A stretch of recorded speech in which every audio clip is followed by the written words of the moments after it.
मन आई जई होयामी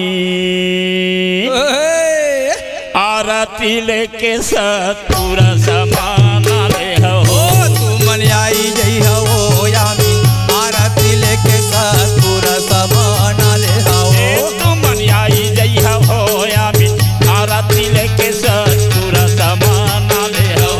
तू मन आई जई होयामी आरती लेके सतपुर समाना ले हो हे आरती लेके सतपुर समाना ले हो यानी आरती लेके सतपुर समाना ले हो ये आरती लेके सतपुर समाना ले देवो यामीन आरती लेके सतपुर समाना ले हो तू मन आई जई हो यामीन आरती लेके सतपुर समाना ले हो तू मन आई जई हो यामीन आरती लेके सतपुर समाना ले हो ज्ञान कर दीप विवेक के बात ये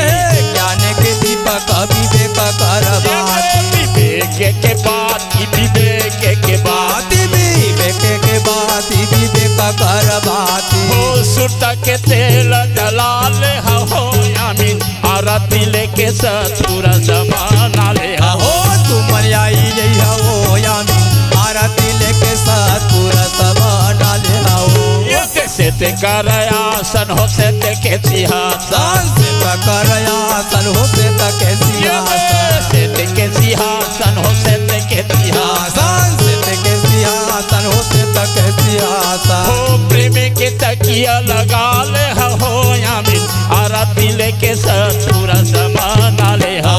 तू मन आई जई हो यामीन आरती लेके सतपुर समाना ले हो ये संतो लोग सहजन सगुरु आए आरती चले संत गुरु आए गुरु आए सहजन सगुरु आए गुरु आवे सहजन गुरु आवे ओ कनक कलश ललान मड़ाए तू मन आई जई हो यामीन आरती लेके सतपुर समाना ले हो तू मन आई जई हो यामीन आरती लेके सतपुर समाना ले हो ये उत्तरे दिशा ले बांके जी गुरु आए उत्तर दिशा ले बांके जी गुरु आए के जी गुरु आए बांके जी गुरु आए बांके जी गुरु आवे बांके जी गुरु आवे कनक आरती लाल मड़ाए तू मन आई जई हो यामीन आरती लेके सतपुर समाना ले हो तू मन आई जई हो यामीन आरती लेके सतपुर समाना ले हो अमरदास गुरु मोरे बाला ब्रह्मचारी अमरदास गुरु मोर बाला ब्रह्मचारी बाला ब्रह्मचारी हो बाला ब्रह्मचारी बाला ब्रह्मचारी हो बाला ब्रह्मचारी ओ चटवा में धाम लगाते हो यामीन आरती लेके सतपुर समाना ले हो तू मन आई जई हो यामीन आरती लेके सतपुर समाना ले हो बालक दास गुरु मोरे दसयावतार बालक दास गुरु मोर दसयावतारी हो दसयावतार दसयावतारी हो दसयावतार कुआं बोरसर में धाम लगाए तू मन आई जई हो यामीन आरती लेके सतपुर समाना ले हो तू मन आई जई हो यामीन आरती लेके सतगुरु समाना ले बोलो हमारा लोखले गुरु घासीदास आए